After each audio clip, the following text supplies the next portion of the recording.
Hey everybody, so we have an adoption case for you today, and she's looking for both parents. The birth father side, I'm just going to say, is unsolvable. We couldn't solve that case. Very little matches, and the family line is coming from Honduras. I don't have records to there to be able to identify who he could be.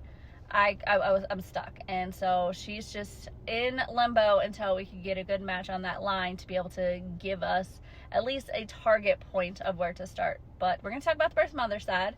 So welcome back to Client Stories with Aimee. So our client was adopted. She did not know she was adopted until we got into this process and started pulling some things together.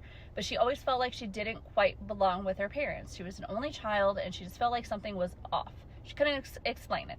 So she asks her mom one day when she was about 19 or 20, and she says, "Mom, I feel like I don't belong. Is there something you need to tell me? I promise I won't be mad."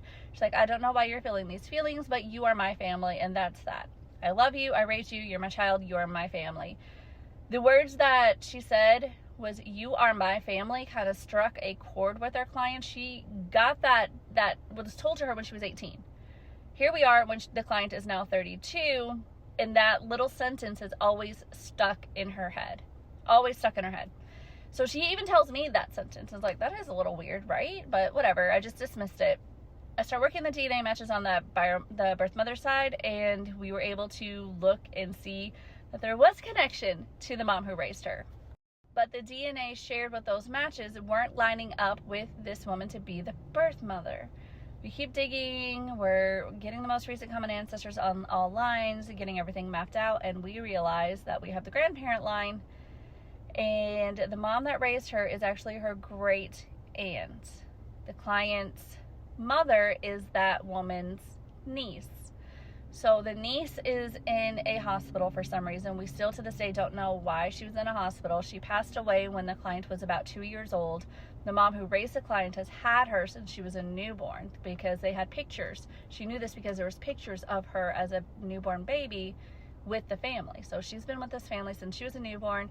Her birth mother, who is the niece to the mother who raised her, passed away in a hospital when the client was 2 years old.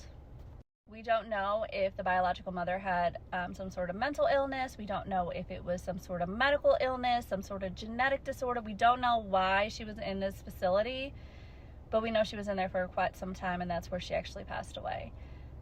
We got a little bit more bits and pieces of information once all of this came out. Our client was able to find out that the papers for her adoption were signed at that hospital.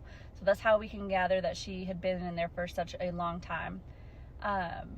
They were able to find out that she was not in any known relationship that anybody knew of, especially not with anybody that would have been connected to Honduras. They also figured out that there was no other children, so she has no half-siblings, she has no aunts, she has no uncles, she has no cousins. That niece was an only child also, so she didn't have really much of any family members that were closely connected to her to reach out to, except for her mom who raised her. That's the only person she had.